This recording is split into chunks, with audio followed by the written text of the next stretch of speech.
The Magic weren't exactly artful during their 20-8 fourth-quarter run in Game 2 against Boston, but then Vince Carter drained this 19-foot jumper to give Orlando its first lead in more than 18 minutes. And you could sort of sense that whatever drove the Magic during the sweeps over Charlotte and Atlanta might just be resurfacing for the first time here in the conference finals. Orlando was energized defensively, something they demonstrated on Boston's next trip down court. But then the Magic got sloppy. They didn't turn the ball over or blow defensive rotations. It wasn't anything like that. In general, they just stopped making good decisions. Like here, Carter opts for a tough fadeaway, even though Orlando is in the penalty and Paul Pierce has 5 fouls. Sure, it's a shot he's made before and he'll make again, but it seems like a missed opportunity. Boston retakes the lead when Kevin Garnett hits a tough turnaround over Dwight Howard. Then Orlando gets a bad break when J.J. Redick is whistled for a charge on Glenn Davis. Then the heartbreak begins in fits and starts for the Magic. They play stifling team defense again, forcing Pierce into a long jumper with 2 left on the shot clock. Only they forget to secure the rebound. This gives Boston another look, and though it's not a particularly high percentage one, Rondo has been hitting this shot with some consistency. Sees by 3. Orlando has plenty of time. They run a pick and roll up top with Jameer Nelson and Howard, off which Nelson decides to fire a contested 3. Yeah, Rondo ran under the screen, but when you have arms that run the length of the court like Rondo does, you can sometimes afford to do that and still recover to get a hand in the shooter's face, which is what happens here. It's the same house bet Carter made on his fadeaway. What if Nelson drives strong here to the rack? Maybe he draws in Pierce, which would give him a kick out to Carter. Nelson might also lure Garnett, which would free up Lewis. We'll never know.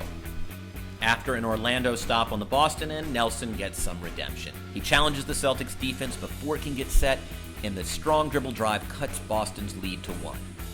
Few players in the league draw contact better than Pierce, and that's exactly what he does here against Redick and Nelson with 34.7 seconds remaining in the game.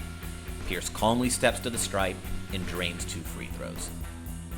Pierce's poise in this situation provides an unfortunate contrast to Vince Carter.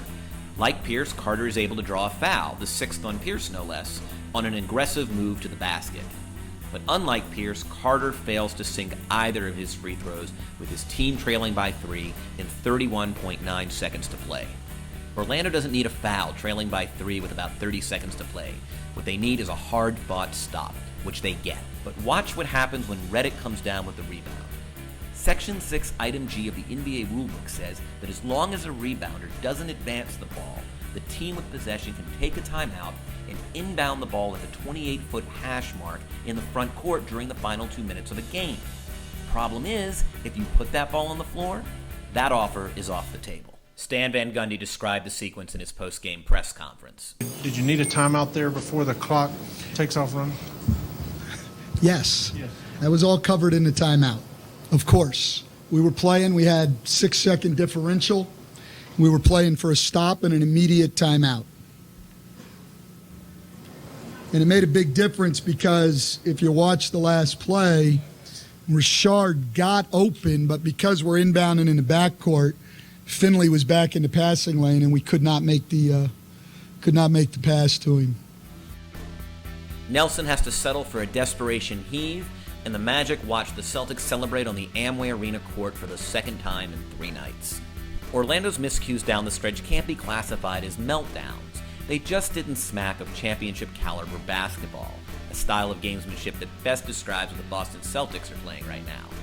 Orlando will now have to head up the Eastern Seaboard to Boston and start the long slog of getting back into this series.